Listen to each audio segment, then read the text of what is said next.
그러면 네이버에는 총수가 사라질 가능성이 커졌는데 정작 핵심 자회사에는 새로운 총수 후보가 들어온 거잖아요.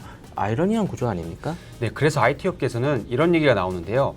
이해진 의장이 송채용 회장을 사실상 후계자로 맞이한 거 아니냐는 얘기가 나옵니다.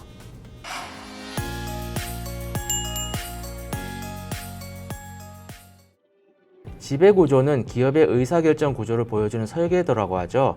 지분과 지배력의 흐름을 통해 기업의 실체를 파헤쳐봅니다. The Best View. 오늘은 두나무와 통합딜로 한창 바쁜 네이버를 살펴보겠습니다.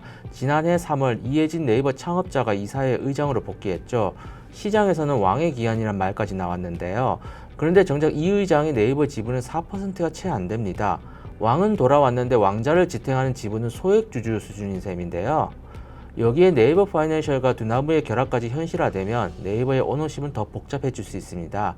이해진 이후에 네이버는 총수 없는 대기업이 되는 걸까요? 아니면 송치영 두나무 회장이라는 새로운 대주주가 등장하게 될까요? 오늘은 네이버의 지배구조와 앞으로 어떤 시나리오가 펼쳐질지 얘기해 보겠습니다. 더벨 SR본부 원충이 산업위부 김도현입니다.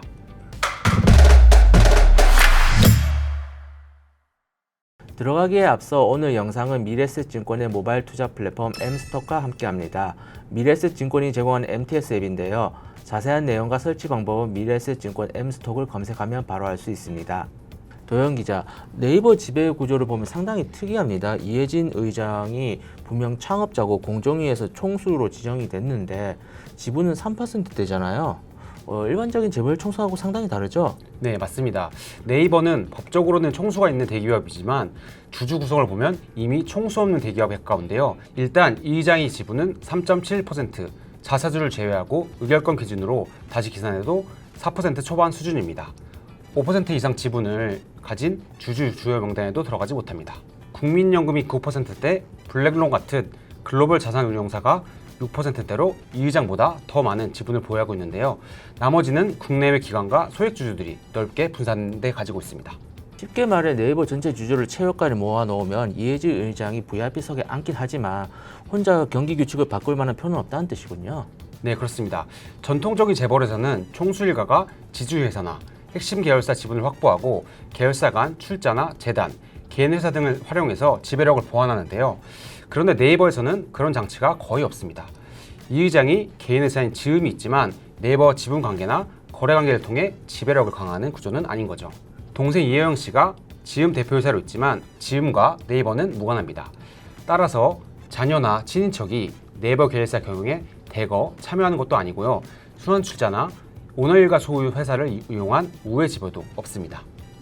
그런데 지분이 그렇게 적으면 누가 돈을 들고 와서 네이버 지분을 사들이고 경영권을 흔들 수 있지 않나요? 과거 이수만 SM 창업자 같이 두 자릿수 지분을 갖고 있는데도 결국 경영권을 잃었잖아요. 네, 숫자만 보면 충분히 그렇게 볼 수 있는데요. 네이버 시가총액이 29조 5천억 원대이니 지분 1%를 확보하는데 약 3천억 원 정도 필요하다고 해도 글로벌 사모펀드나 대기업 입장에서는 전혀 불가능한 금액은 아닙니다. 그런데 현실에서는 2017년 이후 네이버를 상대로 본격적인 경영권 탈취 시도는 거의 없었습니다. 왜 그런 겁니까? 설마 네이버 임직원들이 다 이해진 팬클럽이라서 그런 건 아닐 테고. 네, 그렇죠. 팬클럽까지는 아니지만 창업자가 가진 상징적인 자본이 큽니다. 이 의장은 네이버 창업부터 한게임 합병, NHN 분할, 라인 해외 진출까지 핵심 성장 과정에 함께했습니다. 네이버의 성공 스토리를 이해진이라는 인물이 사실상 겹쳐 있는 거죠. 또 하나는 적은 지분을 보완하기 위해 주주 가치를 훼손하거나 승계 작업을 거의 하지 않았다는 점입니다. 다른 재벌에서 논란이 되는 일감 몰아주기나 저가 합병, 물적 분할 같은 사례가 상대적으로 적었다는 거군요. 네, 맞습니다. 주주들은 지분율뿐만 아니라 창업자가 주주와 어떤 관계를 맺어왔는지도 봅니다. 자녀 승계를 위해 회사 구조를 바꾸거나 사익을 추구했다면 지금처럼 낮은 지분으로 영향력을 유지하기는 어려웠을 것입니다. 결국 이 의장의 오너십은 주식 수보다 창업자의 권위와 업적에서 나온 것이라고 볼 수 있습니다. 지분으로 만든 왕자가 아니라 업적으로 만든 왕자네요. 그런데 이 구조는 이해진 의장이 있을 때만 가능한 거 아닙니까? 네, 그런 부분을 보면 이제 핵심이 맞는데요. 주식은 상속은 할 수 있어도 창업자의 카리스마나 그런 능력까지는 물려줄 수 없습니다. 게다가 이 의장의 지분은 3% 중반에 불과합니다. 상속이 이뤄지면 상속세와 지분 분할을 거치면서 자녀들의 지분은 아마 1% 안팎까지 줄어들 가능성이 큰데요. 그 정도로는 오너 일가라는 이유만으로 경영권을 주장하기 어려울 것 같습니다. 자녀가 뭐 오랜 기간 경영에 참여했다거나 이런 경험을 쌓지 않는 이상 단순히 창업자의 자녀라는 이유만으로 회사를 받기는 어렵다는 거네요. 이 의장도 자녀 승계의 뜻이 없다는 걸 여러 번 밝혔고요. 네, 맞습니다. 현재까지 자녀 승계를 준비하는 움직임이 확인되지 않고 있는데요. 그래서 포스트 이해진 시대의 네이버는 전문 경영인과 이사회가 회사를 운영하는 소유분산 기업으로 갈 가능성이 큽니다. 공정위가 언젠간 이 의장 대신 네이버 법인을 동의로 지정한다면 법적으로 총수 없는 대기업이 되는 셈입니다. 그런데 총수 없는 대기업이라고 해서 꼭 긍정적인 것만은 아니잖아요. 뭐 KT나 포스코 같이 대표 선임 때마다 이제 정치권 외풍 논란이 있고 금융지주회사 회장들은 이사회를 장악해 장기 집권한다는 비판도 있잖아요. 주인이 없으면 모두가 책임지는 게 아니라 오히려 아무도 책임지지 않는 상황이 벌어질 수 있는데요. 네, 충분히 그렇게 볼 수 있을 것 같은데요. 이른바 공유주의 비극입니다. 전문 경영인은 임기가 정해져 있어서 장기적인 기업 가치보다 당장의 임기 내 실적을 높이는 데 집중할 유인이 있습니다. 또 명확한 지배주주가 없으면 CEO 선임 과정에서 외부 권력이나 사내 파벌이 개입할 가능성도 커집니다.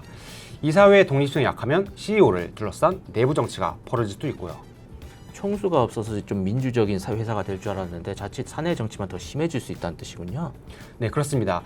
그래서 네이버가 총수 없는 대기업으로 전환하려면 이해진 의장이 물러난 것만으로는 부족합니다. CEO 승계와 평가, 사회이사 추천, 이사회 운영을 더 투명하고 정교하게 만들어야 합니다. CEO 후보를 어떤 기준으로 선발하고 평가하는지, 장기 성과와 단기 성과를 어떻게 보상하는지까지 공개할 필요가 있습니다.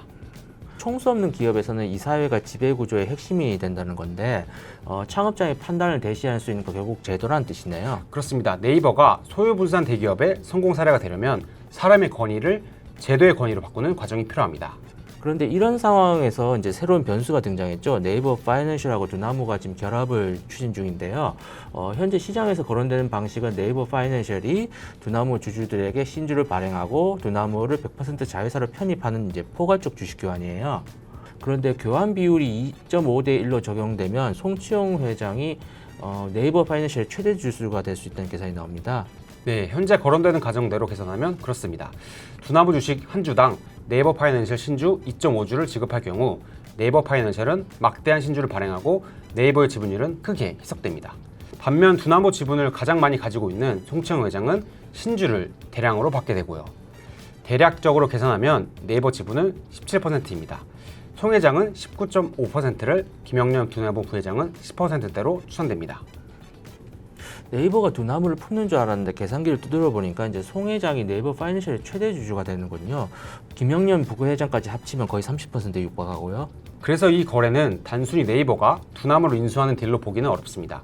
정확히는 네이버와 두나무가 디지털 금융사업을 합치면서 새로운 공동 지배 구조를 만드는 거래에 가깝습니다. 누가 주도권을 갖느냐가 예민한 문제였는데요. 송 회장 등 경영진이 의결권을 모두 네이버에 위임하기로 결정하면서 결론이 났습니다.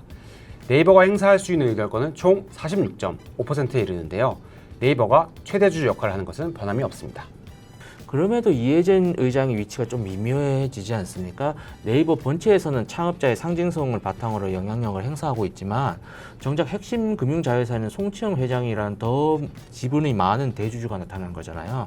맞습니다. 두나무 결합은 네이버 그룹 내부의 이 의장과는 다른 독자적인 창업자의 유산을 가진 새로운 사람을 들어오는 효과를 낼 수 있습니다. 현재 네이버의 오너십은 이해진 의장 한 명을 상징적으로 구심점을 두고 있는데 결합 이후 네이버 파이낸셜에서 송치영 회장이 최대 주주가 된다면 네이버 그룹 안에 또 다른 강력한 개인 주주가 생기게 됩니다. 물론 송 회장의 지분이 네이버 지분이 아니라 네이버 파이낸셜 지분이긴 하지만 두나무의 코인 거래소 업비트의 수익성이나 이제 앞으로 이제 도래할 디지털 자산 시장의 이런 트렌드를 보면 그 중요성이나 그룹 전체에 미치는 영향도 커질 수 있을 것 같은데요.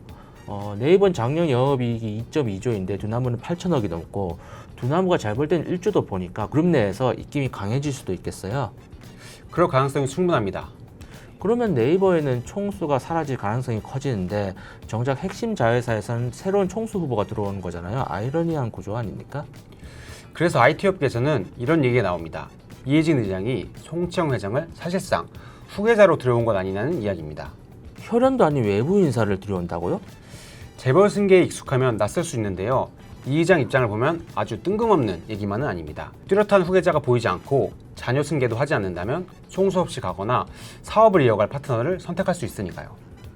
저도 비슷한 얘기는 들은 바 있습니다. 총수라는 자리 자체를 부담스러워한다는 얘기가 있더라고요. 그런 관점에서 보면 이런 시나리오도 가능합니다. 네이버 파이낸셜이 미국 지주회사 아래로 이동해 두나무와 함께 독자 기업으로 성장하는 겁니다. 웹툰 엔터처럼 이제 나스닥 상장을 위한 플립 구조가 거론될 수 있겠네요. 맞습니다.